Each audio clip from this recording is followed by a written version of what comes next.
ကျွန်တော်ဖတ်ဖူးတဲ့စာသားလေးတစ်ခုရှိတယ်ဗျကိုထက်တပားသူကိုပျော်စီချင်တာကအချစ်စေတဲ့တကယ်ကိုသဘောကျတယ်လက်တွေ့လည်းကျင့်သုံးနေတယ်လေအဲ့ဒါကကိုတကယ်မျက်နှိုးရတဲ့သူတန်ဖိုးထားရတဲ့သူကိုပိုင်ကျင်တာပေါ့ဒါပေမဲ့ကိုပိုင်ဆိုင်ရဖို့တစ်ခုတည်းအတွက်နဲ့အတ္တတွေမဆန့်ကျင်ဘူးလေ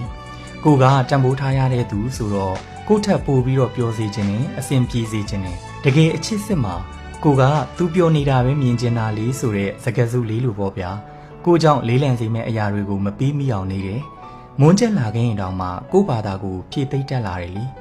လိုအပ်တဲ့အချိန်တွေမှာလိုအပ်တယ်လို့နေပြီးမယ်တိတ်ဆိတ်ပြီးတော့ကွဲပြောက်ပေးရမယ့်အချိန်တွေမှာလည်းနေပြီးရမှာပဲလေကိုရဲ့ချစ်ချင်းမြတ်တာတွေကစေတနာမှန်ပြီးတော့ယူသားနေရင်တန်ဖိုးထားခံရတဲ့သူကအလိုလိုပျော်ရွှင်လာမှာပါပျော်ရွှင်ပါစေလို့လည်းအမြဲတမ်းဆုတောင်းပေးနေတာပေါ့ကျွန်တော်ဖတ်ဖူးတဲ့စာသားလေးတစ်ခုရှိတယ်ဗျကိုထက်တပားသူကိုပျော်စီချင်တာကအချစ်စေတဲ့တကယ်ကိုသဘောကျတယ်လက်တွေ့လည်းကျင့်သုံးနေတယ်လေအဲ့ဒါက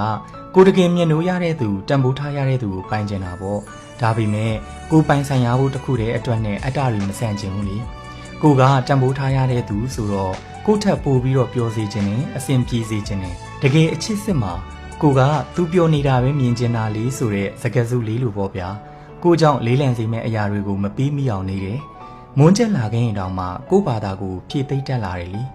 လိုအပ်တဲ့အချိန်တွေမှာလိုအပ်တယ်လို့နေပြီးမယ်တိတ်ဆိတ်ပြီးတော့ကွဲပြောက်ပေးရမယ့်အချိန်တွေမှာလည်းနေပြီးရမှာပဲလေကိုရဲ့ချစ်ချင်းမြတ်တာတွေကစေတနာမှန်ပြီးတော့ယူသားနေရင်တန်ဖိုးထားခံရတဲ့သူကအလိုလိုပျော်ရွှင်လာမှာပါပျော်ရွှင်ပါစေလို့လည်းအမြဲတမ်းဆုတောင်းပေးနေတာပေါ့